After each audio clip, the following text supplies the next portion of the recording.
Hello दोस्तों, तो Hooke's law के बाद आज हम जिस टॉपिक पे डिस्कस करने वाले हैं वो है does spring rate really depends on the material grade.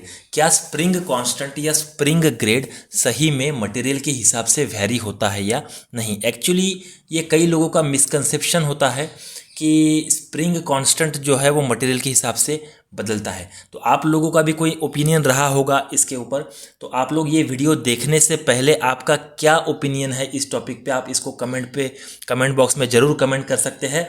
और ये वीडियो देखने के बाद आपका कंसेप्ट किस तरह से अपग्रेड हुआ वो भी आप कमेंट बॉक्स में ज़रूर कमेंट कर सकते हैं। तो हम है फंडू कंसेप्ट, जो कई टेक्निकल सब्जेक्ट्स को काफ़ी फंडामेंटली एक्सप्लेन करने का कोशिश करते हैं आपके लिए, और हम ये वीडियो लाए हैं सिलेरिस की ओर से। ऐसे ही टेक्निकल वीडियोस के लिए आप हमारा फेसबुक, इंस्टाग्राम और टेलीग्राम चैनल को भी फॉलो कर सकते हैं। तो आइए दोस्तों, हम लोग थोड़ा टॉपिक की ओर चलते हैं। सबसे पहले तो हम लोग स्प्रिंग कांस्टेंट का बेसिक डेफिनेशन क्या है उस पर थोड़ा चर्चा करेंगे।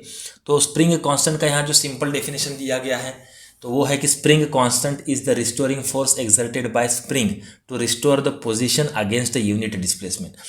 कुल मिला के स्प्रिंग कांस्टेंट को अगर हमें डिफाइन करना है तो ये होता है कि कोई भी यूनिट डिस्प्लेसमेंट के लिए हमें कितना फोर्स अप्लाई करना पड़ेगा। कोई भी स्प्रिंग में अगर यूनिट डिस्प्लेसमेंट लाना है, सिंपली वे में यहाँ पे लिखा भी है कि spring rate refers to the amount of force required to compress और एक्सटेंड और twist a spring by unit displacement. अब यूनिट डिस्प्लेसमेंट यानी या कोई भी क्वांटिटी अगर यूनिट में हम लोग कंसीडर करते हैं साइंस में, तो उसका मतलब होता है 1। तो 1 मिलीमीटर हो, चाहे 1 सेंटीमीटर हो, चाहे 1 किलोमीटर हो, चाहे 1 मीटर हो, जो भी हो वैल्यू होनी चाहिए 1। लेकिन स्टैंडर्ड केस में अगर हमें स्प्रिंग के कई प्रॉपर्टीज़ मेजर करनी है तो स्प्रिंग में यूनिट डिस्प्लेसमेंट हम लोग लेते हैं 1 मिलीमीटर। तो यहाँ कुल मिला के स्प्रिंग कांस्टेंट को हम इस तरह से डिफाइन कर सकते हैं कि कोई भी स्प्रिंग को 1 मिलीमीटर कंप्रेस करने के लिए या 1 मिलीमीटर से रिलैक्स करने के लिए जो भी फोर्स अप्लाई करना पड़ेगा वो होगा spring constant. Spring constant is nothing but the force per unit displacement. और उसी को अगर हम लोग मैथमेटिकली भी स्टडी करते हैं तो इसके लिए हम लोग थोड़ा सा हुक्स लॉ का रेफरेंस ले सकते हैं, जिसमें हुक्स लॉ में हमें कहा गया था कि force is directly proportional to displacement. तो वहाँ पे फार्मूला आया था F is to K X. तो यही के अगर हम लोग यहाँ डिफाइन करते हैं तो मैथमेटिकली ये हो जाएगा फोर्स अपॉन डिस्प्लेसमेंट, यानी F बाय एक्स। इसको अच्छे से समझने के लिए हम लोग एक्सपेरिमेंट ऑब्जर्व करेंगे। जैसे हमने मान लो एक स्प्रिंग कंसीडर किया है जिसका नेचुरल लेंथ जो है एच है, या नेचुरल उसका हाइट एच है। अब उस स्प्रिंग पे हमने कुछ ना कुछ वेट रख दिया। अब ड्यू टू दैट वेट वो स्प्रिंग क्या होगा, कंप्रेस होगा। तो मान लो हमने वेट रख दिया W1, और उस वेट 1 की वजह से, W1 की वजह से उसमें जो कंप्रेशन आया वो है H1। अब इसके ऊपर हमने दूसरा वेट रख दिया, दूसरे वेट की वजह से और कंप्रेस हो गया तो और हो गया H2। तो यहाँ कुल मिला के जितना भी वेट हुआ वो क्या होगा, डिफरेंस इन अ वेट, उसी को हम फोर्स कहेंगे। और जितना डिस्प्लेसमेंट हुआ वो क्या होगा, डिफरेंस इन हाइट। तो डिफरेंस इन हाइट से हम लोग रिजल्टेंट डिस्प्लेसमेंट फाइंड कर सकते हैं, और डिफरेंस इन वेट से हम लोग रिजल्टेंट फोर्स फाइंड कर सकते हैं। तो इसी वैल्यूज़ को अगर हम लोग हुक्स लॉ से लिए हुए फार्मूला में अगर पुट करेंगे तो ये क्या आएगा, difference in a weight upon difference in a height. तो यही difference in a weight upon difference in height से हम लोग पता कर सकते हैं कि यूनिट डिस्प्लेसमेंट के लिए हमें कितना फोर्स लगेगा। तो सिंपली मैथमेटिकली इस वे में हम लोग स्प्रिंग कांस्टेंट को फाइंड कर सकते हैं। अब इसमें कई सारे इक्विपमेंट्स भी यूज़ होते हैं, जैसे लोड टेस्टिंग मशीन है। तो लोड टेस्टिंग मशीन में हम लोग स्प्रिंग पे कितना लोड दे रहे हैं ये हम लोग मेजर कर सकते हैं मशीन से। अगर 1 मिलीमीटर से उसको कंप्रेस करना है या उसको रिलैक्स करना है तो कितना फोर्स हमें देना पड़ेगा, इसके लिए इंडस्ट्रियल मशीन से लोड टेस्टिंग मशीन। तो दोस्तों ये तो हो गया स्प्रिंग कांस्टेंट का मैथमेटिकल फॉर्म, जो कि हुक्स लॉ पे बेसिस है। वैसे अगर आप लोगों को हुक्स लॉ में कोई भी डाउट है तो आप हमारा इससे पहले का वीडियो देख सकते हैं, जो कि पूरी तरह से हुक्स लॉ पे बनाया गया है, जिसमें पूरी तरह से हुक्स लॉ को एक्सप्लेन किया गया है। तो ये जो हुक्स लॉ पे बेसिस मैथमेटिकल फॉर्म था, उसके बाद हम लोग अब मुड़ते हैं थ्योरेटिकल मेथड की ओर। तो जो स्प्रिंग कांस्टेंट को थ्योरेटिकल मेथड से कैलकुलेट कर सकते हैं उसका फार्मूला यहाँ पे दिया गया है। तो ये जैसे दिया गया है, K is equals to G into D to the power 4 upon 8 into DM³ into NAC।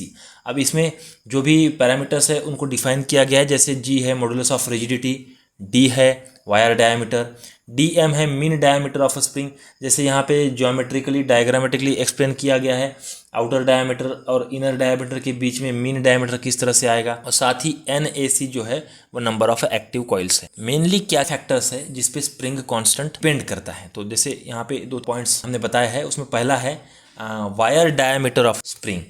किसी भी स्प्रिंग का वायर डायमीटर काफ़ी इंपॉर्टेंट फैक्टर होता है। जैसे एग्जांपल के लिए अगर देखा जाए तो कोई छोटा स्प्रिंग है, जैसे पेन में जो स्प्रिंग यूज़ होता है टिकटॉक पेन में, उस स्प्रिंग को अगर हम लोग बाइक के सस्पेंशन स्प्रिंग से कंपेयर करें तो पेन में जो स्प्रिंग यूज़ होता है उसका डायमीटर बहुत छोटा है as compare to bike suspension में जो स्प्रिंग यूज़ होता है। तो दोनों में किसी को भी कंप्रेस करने के लिए हमें ज़्यादा फोर्स किसे लगेगा, ऑब्वियसली बाइक सस्पेंशन में जो स्प्रिंग है उसको, तो इसलिए उसका स्प्रिंग कांस्टेंट जो है वो ज़्यादा रहेगा। तो कुल मिला के एक मेन फैक्टर तो डायमीटर है, दूसरा inner and outer diameter of the spring. जैसे आउटर डायमीटर और इनर डायमीटर का क्या रिलेशन है यहाँ पे, उस पर हम लोग एक्सप्लेन कर सकते हैं। और साथ ही साथ नंबर ऑफ एक्टिव और इफेक्टिव कॉइल्स। तो जैसे कोई भी स्प्रिंग है तो उसका फर्स्ट कॉइल और लास्ट कॉइल जो है स्प्रिंग में तो रहता है लेकिन वो एक्टिव नहीं रहता, यानी किसी भी स्प्रिंग को अगर हम लोग कंप्रेस करते हैं या रिलैक्स करते हैं तो उसमें उसका रोल नहीं होता है।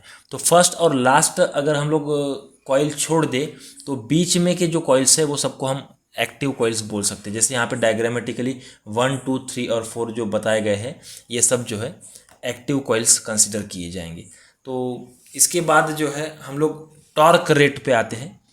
टॉर्क एक्चुअली जैसे हम लोग लीनियर मोशन में पढ़ते हैं फोर्स, तो वैसे ही ट्विस्टिंग में वो टॉर्क बन जाता है। टॉर्क यानी क्या होता है कि applied force into perpendicular distance. तो यहाँ अगर देखा जाए तो स्प्रिंग कांस्टेंट का फार्मूला है सेम ही, वहाँ पे था फोर्स अपॉन डिस्प्लेसमेंट, तो यहाँ क्या है टॉर्क अपॉन एंगुलर डिफ्लेक्शन। तो जो फोर्स है वही टॉर्क बन जाएगा ट्विस्ट करेंगे तो, और जो वहाँ पे डिफ्लेक्शन था यहाँ पे ट्विस्टिंग की वजह से एंगुलर डिफ्लेक्शन का कॉन्सेप्ट आ जाएगा। तो यहाँ पे जो स्प्रिंग कांस्टेंट है वो क्या बन जाएगा, टॉर्क अपॉन एंगुलर डिफ्लेक्शन। तो ये तो कुछ थ्योरेटिकल फार्मूलेज हो गए, लेकिन जैसे मेन कुछ डाटा पे आते हैं जिसमें हमें बताया गया कि why material grade has a minimal effect on the value of a spring constant. कोई भी मटेरियल ग्रेड का स्प्रिंग कांस्टेंट पे क्यों मिनिमम इफेक्ट होता है। तो जैसे यहाँ पे हमने कुछ टेबल दिए, इसमें E है, G है, रो है, मॉडुलस ऑफ इलास्टिसिटी है, मॉडुलस ऑफ रिजिडिटी है, डेंसिटी दिया हुआ है। इसमें अगर G की वैल्यू देखें हम तो वो न्यूटन पर मिलीमीटर स्क्वायर दिया हुआ है। ठीक है, तो इसको अगर हम लोग किलोग्राम मिलीमीटर स्क्वायर में कन्वर्ट करें तो G को अगर हम 8 से डिवाइड करते हैं तो सभी मेटल्स में या मटेरियल्स में जो G/8 का वैल्यू है वो नियरली इक्वल टू 1000 आ जाएगा। ऐसे अगर हम लोग G का डिफरेंस देखें तो फर्स्ट केस में 81,500 है, दूसरे में 79,500 है। दोनों में देखा जाए अगर तो 2000 का डिफरेंस आता है, लेकिन अगर उसको हम लोग 8 से डिवाइड करें तो दोनों का वैल्यू लगभग जो है वो इक्वल आता है। तो इसी वजह से कह सकते हैं कि स्प्रिंग कांस्टेंट या स्प्रिंग रेट का जो फैक्टर है वो बहुत ज़्यादा नलीफाई हो रहा है, मतलब उनमें जो डिफरेंस है वो बहुत ज़्यादा निग्लिजिबल है। तो इससे क्या पता चलता है कि स्प्रिंग कांस्टेंट जो है वो मटेरियल ग्रेड पे डिपेंड तो है लेकिन इतना कम है कि उसको हम लोग निगलेक्ट कर सकते हैं, कोई बहुत ज़्यादा इफेक्ट उसका नहीं आएगा। तो ये कुल मिला के फिर स्प्रिंग कांस्टेंट इतना इंपॉर्टेंट क्यों है। तो यहाँ पे जैसे कहा गया है क्या है, higher the value of a spring constant higher will be the stiffness of a spring.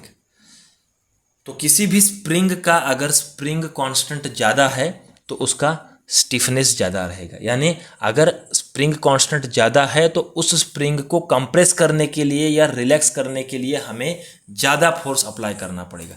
और अगर किसी भी स्प्रिंग का स्प्रिंग कांस्टेंट 0 है, इसका मतलब उसमें स्टिफनेस है ही नहीं, तो वो स्प्रिंग रहेगा ही नहीं, फिजिकली देखा जाए तो वो स्प्रिंग ही नहीं रहेगा।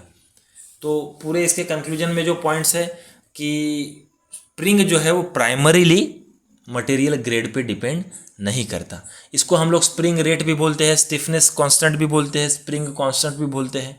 इसका डेफिनेशन तो हम लोग रिवाइज किए ही कई बार कि it is a force per unit displacement. Unit displacement यानी मिलीमीटर, 1 मिलीमीटर स्प्रिंग को कंप्रेस करने के लिए या रिलैक्स करने के लिए हमें कितना फोर्स लगाना पड़ेगा। ठीक है, और एक चीज़ और याद जो रखनी है कि spring constant is always a positive और नॉन जीरो वैल्यू, ये हमेशा पॉजिटिव रहेगा या हमेशा नॉन जीरो वैल्यू रहेगी? जीरो नहीं रहेगा, क्योंकि जीरो रहेगा तो वो it would know longer be a spring. तो दोस्तों ये तो था पूरा कंक्लूजन स्प्रिंग कांस्टेंट पे। सो होप सो कि आप लोगों को ये टॉपिक अंडरस्टैंड हुआ होगा। इस पे रिलेटेड आपको अगर कोई भी डाउट है तो आप कमेंट बॉक्स में कमेंट कर सकते हैं। तो दोस्तों हमने लास्ट वीडियो में एक क्वेश्चन भी पूछा था कि stress induce in the body is not dependent on which of the following properties, कि इनमें से कौन से प्रॉपर्टी पे जो बॉडी में स्ट्रेस इंड्यूस होता है वो डिपेंड नहीं है। लेकिन इसका सही आंसर जो है वो है D option, that is material grade. और कहीं ना कहीं इस जो आज हमने वीडियो डिस्कस किया है उससे भी ये प्रूफ होता है। तो दोस्तों आज के वीडियो का भी एक सिंपल सा क्वेश्चन आपको, modulus of rigidity is the ratio of, कि मॉड्यूलस ऑफ रिजिडिटी जो है ये किसका रेशियो है। तो इसमें 4 ऑप्शन हैं। तो होप सो काफ़ी सिंपल क्वेश्चन है, आप सब लोग इसको कमेंट कर सकते हैं कमेंट बॉक्स में। सो दोस्तों आज का वीडियो हम यही ख़त्म करते हैं। आज का वीडियो देखने के लिए सबको धन्यवाद। और ऐसे ही अगर आपको वेरियस कंसेप्ट्स पे नए नए वीडियो चाहिए तो आप लोग कमेंट बॉक्स में प्लीज़ कमेंट कर सकते हैं, साथ ही साथ लाइक और सब्सक्राइब बटन भी प्रेस कर सकते हैं। Thank you.